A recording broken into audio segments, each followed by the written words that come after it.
Selamat datang di MediaTek Training Center. Bersama saya, Adi Koto, tim produk spesialis dari MediaTek Indo. Nah, kali ini MediaTek kedatangan motor atau mobil lah.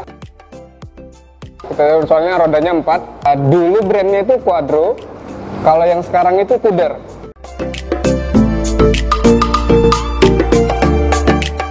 Jadi di kesempatan kali ini kita akan ngebedah sistem atau kontrol unit yang ada di dalam motor Kuder dengan menggunakan alat scanner Texa. Oke, sekarang kita langsung aja. Nah, sekarang kita masuk ke software bike, kemudian kita pilih brandnya. Ini brand-brand yang bisa di cover oleh Texa. Kita pilih brandnya Kuder. Nah, di sini kita pilih modelnya Quadro 4. Terus ini yang bisa dicek itu ada sistem injeksinya atau mesinnya. Kita klik. Kemudian kita bisa ngelihat tipe konektor yang digunakan. Nah, di sini ada ditunjukkan konektornya. Tipenya AP33 menggunakan power supply dari Aki. Kemudian ada juga video untuk menunjukkan lokasi konektornya. Oke. Kemudian kita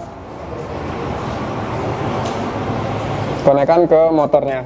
Nah, oke, di sini kita bisa lihat sistem yang ada di motor ini itu ada sistem petrol injeksi atau di mesinnya. Di sini kita bisa lihat juga tahun produksinya. Kemudian kita lihat konektor yang digunakan.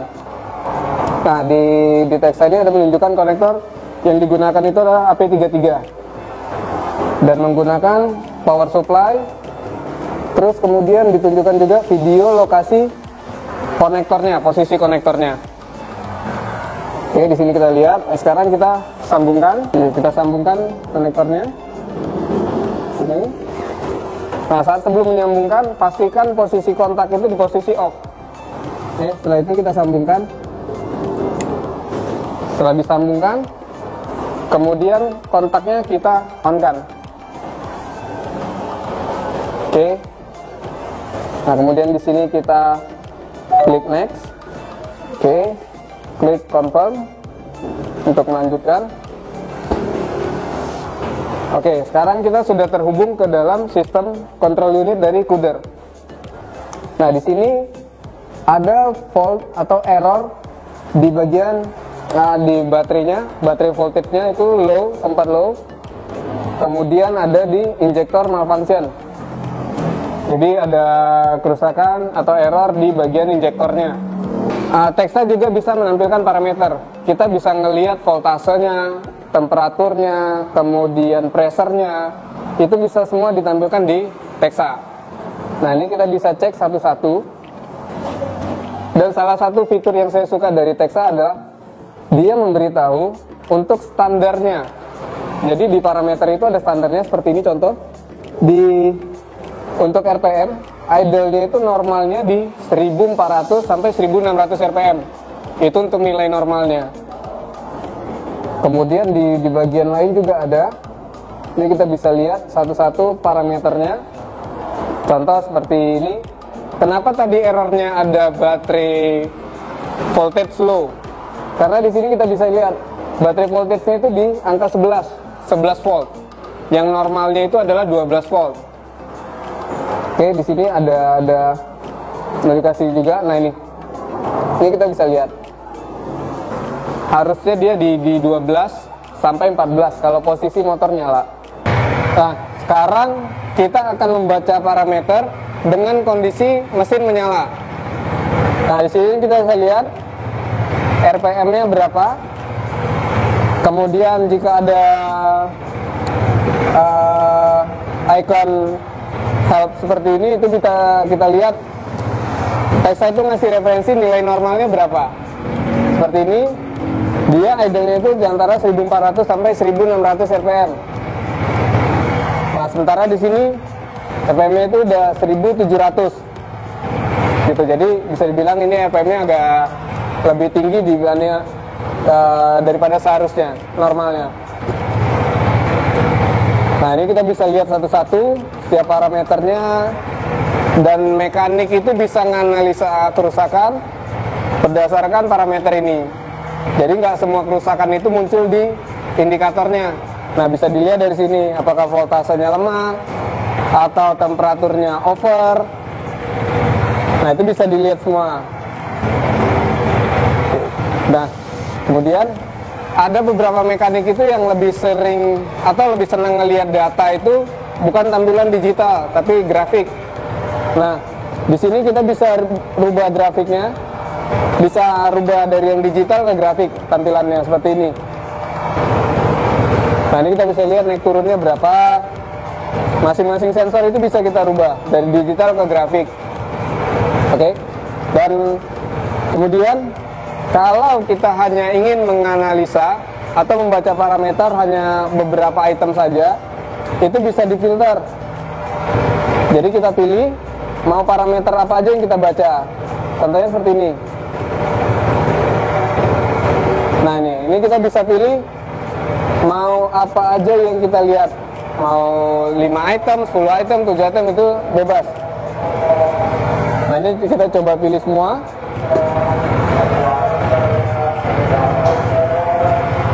Udah. Nah, dan salah satu fitur yang sangat ngebantu untuk data di bengkel, di workshop kita itu adalah parameter ini bisa di print hasilnya.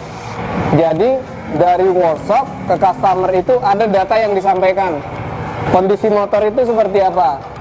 Kalau ibaratnya kalau di dokter itu habis kita cek lab, nah itu keluar hasilnya. Sehat atau enggaknya. Nah, ini kita klik print. Nah, di sini muncul semua parameternya. Di angka berapa itu muncul semua datanya. Jadi laporan dari workshop atau bengkel kita ke customer itu udah nggak hanya sekedar oke Pak, motornya sudah enak, semuanya udah normal, tapi dilengkapi dengan data yang benar-benar akurat.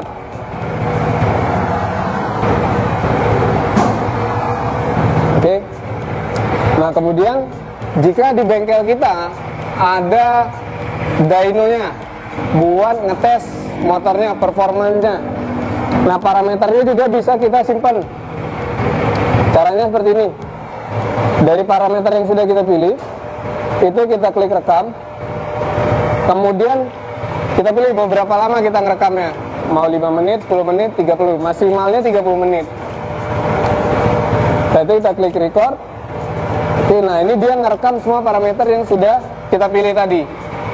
Jadi saat kita bisa dibilang hasil dari dynonya itu bisa kita lihat reviewnya, hasilnya seperti apa, angka-angkanya seperti apa. Ini prosesnya sedang berjalan. Kalau sudah selesai, kita klik stopnya, recordnya save. Oke. Nah, setelah dari parameter, sekarang kita ngelihat ke menu status, karena di status ini juga berpengaruh. Jadi saat posisi mesin mati dengan mesin on, ada beberapa status ini dia berubah. Contohnya seperti ini. Di airflow correctionnya sekarang posisi idle itu statusnya done. Kemudian jika throttle kita naikkan, kita tekan gas, statusnya berubah jadi not done. Oke, nah ini bisa kita dengar suaranya seperti gasnya seperti naik turun. Nah, kemudian di sini kita lihat setiap statusnya, kondisinya seperti apa. Seperti ini, fuel pumpnya kondisinya enable, berarti fuel pumpnya posisinya nyala. Kemudian ada lambda sensornya, di signalnya posisinya seperti apa, ada read smith, ada terus kemudian berubah jadi lean. Nah, ini kita bisa lihat statusnya semua. Jadi dengan menggunakan Texa atau alat scanner Texa, kita menganalisa motor itu benar-benar semuanya udah by data, sudah tidak asal lagi, tidak menggunakan, ya feelingnya mungkin bisa digunakan, tapi dengan menggunakan alat scanner Texa, feeling kita itu dilengkapi dengan data yang lebih akurat untuk ke customernya. Nah, setelah status ini kita cek semuanya, kita beralih ke menu aktivasi. Aktivasi ini berfungsi untuk mengetes aktuatornya berfungsi normal atau tidak. Nah, contoh seperti ini, kita lihat di air fuel mixernya, campuran bahan bakar dengan udara. Kita coba, kita masuk start. Dari sini kita confirm. Nah, di sini ada prosedur yang harus diikutin. Kondisinya seperti apa? Nah, di sini diberitakan aktivasi possible saat mesin nyala atau posisi idle. Nah, jika mesin sudah nyala atau idle, kita klik confirm. Nah, sekarang yang ada di motor ini value-nya adalah 14.000 untuk air fuel-nya 14,6. Nah, sini kita bisa coba untuk naikkan atau turunkan, diborosin atau dikeringin untuk bahan bakarnya. Caranya tinggal kita klik di keyboard kita klik arah panahnya. Nah, ini sekarang kita coba turunin.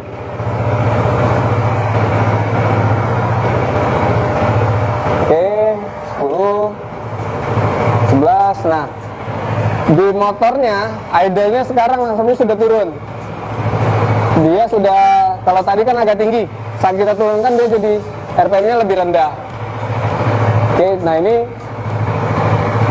bisa kita cek seberapa ini berpengaruh di apa aja sih injektornya. Jadi kalau kotor atau bersih itu sangat mengaruh. Bisa kita turun ke 8, dia lebih turun lagi, lebih rendah lagi. Bisa kita naikkan juga. Nah, ini untuk ngetes campuran bahan bakarnya, air fuel mixernya. Nah, kemudian kita masuk ke coil charge time-nya. Kita mengetes dari coilnya. Oke. Nah, sekarang di coil charge time itu dia 1,1.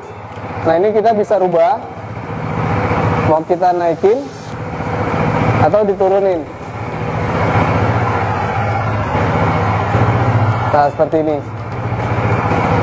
Nah, di sini kita bisa untuk mengetes timing pengapiannya.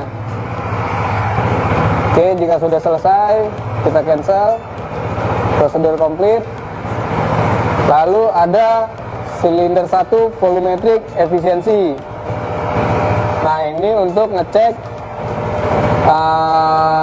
semprotan bahan bakarnya. Oke, aktivasinya possible only engine on atau idle. Setelah oke, kita konfirmkan. Nah, sekarang ini present value-nya 80,5. Itu bisa kita naikin, bisa kita borosin, bisa kita iritin. Tapi sifatnya hanya ngetes, jadi bukan untuk ngerubah permanen. Ini bisa kita borosin bahan bakarnya. Kalau misalnya di atas 100, seperti apa itu bisa kita coba. Sekali lagi, ini sifatnya nggak permanen. Aktivasi ini hanya untuk mengetes saja. Oke, kita confirm. Kemudian kita masuk di ini untuk error clearing, untuk menghapus errornya. Kemudian kita mencoba required idle-nya. Ukur idle, tetap ada prosedur yang harus diikutin. Posisinya seperti apa, engine on dan posisi idle. Kita confirm. Nah, sekarang idle-nya ini di angka 1700 rpm. Ini kita bisa coba kita naikin turunin idle-nya. Contoh ini di 1400, di RPM-nya sudah mulai turun. Nah, ini lebih rendah lagi. Dia mentok di 1200 minimalnya, karena standarnya dia 1200 sampai 1600-an untuk RPM-nya. Sekarang kita coba naikin. Nah, otomatis RPM di motor juga ikut berubah. Ini lebih tinggi lagi. Nah, setelah dari activation test, nah di sini bisa kita lihat di menu fault itu ada blinking warna kuning atau orange. Itu menandakan ada errornya. Yang kita klik. Nah, di sini menunjukkan ada error di injektornya dengan baterai voltage-nya yang lemah. Ini kemudian di sini menunjukkan ada warna kuning dan hijau. Itu menandakan statusnya, membedakan status kerusakannya dari memori ke story. Nah, jika seperti ini kita bisa coba untuk hapus. Kita masuk menu error clearing, confirm, deleting error. Oke, error delete. Nah, sekarang semuanya berubah menjadi warna hijau. Jika sudah menjadi hijau, itu menandakan errornya itu sudah hilang dan sudah bisa dibilang sudah normal kembali. Tapi untuk memastikan setelah error kita hapus, sangat dianjurkan itu motor di test drive dulu, test ride dulu. Karena di beberapa error itu dia akan muncul lagi di kondisi tertentu. Jadi saat idle itu bisa hilang, tapi misalnya di speed di 50, 60 atau lebih, itu errornya bisa muncul lagi. Nah, kemudian ada salah satu fitur yang sangat menarik di motor Kuder ini, yang bisa dibilang sangat spesial. Ini yang kita save tadi parameternya. Ini bisa kita input datanya. Ini kita lewatin aja. Tapi itu bisa diisi dengan data customer. Oke. Nah, ini salah satu menu yang bisa bilang nggak semua motor ada, yaitu adalah ECU update. Nah, di sini kita bisa lihat dia ada untuk injection reprogramming. Nah, di sini juga bisa ada infonya kalau fitur itu hanya berlaku untuk authorized dealer dari Kudernya. Karena biasanya kalau untuk ECU update atau apa itu berhubungan dengan warantinya.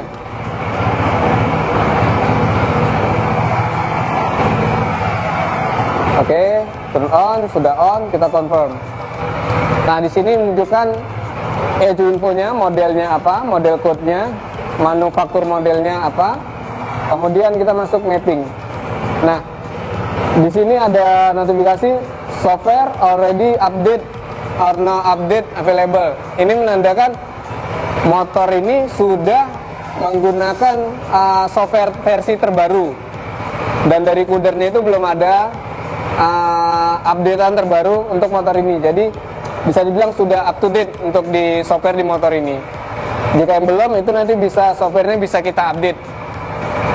Nah, ini yang salah satu fitur yang nggak semua motor ada dan nggak semua scanner ada. Jadi di Teksa ini sudah bisa dibilang sudah sangat komplit untuk Kuder. Oke, rekan-rekan bengkel, kita sudah nge-review sistem yang ada di motor Kuder ini. Jadi kita sudah baca parameternya, setiap sensornya, errornya apa, terus status dari masing-masing switchnya seperti apa, kemudian ECU informasinya kita sudah dapat, kemudian ada active test, kita ngetes aktuatornya berfungsi dengan normal apa tidak, dan kemudian ada satu fitur yang mungkin rekan-rekan bisa bertanya, kenapa di Teksa itu ada menu ECU update. Nah, sekedar informasi, Teksa ini adalah official diagnostic tools untuk brand Kuder, dan Teksa juga official tools untuk beberapa brand yang lainnya. Nah, di next video nanti kita bisa review lagi. Jadi mungkin itu aja untuk video kali ini. Jangan lupa di share, di like, and subscribe channelnya MediaTek. Bengkel naik kelas, MediaTek teknologinya. Ciao.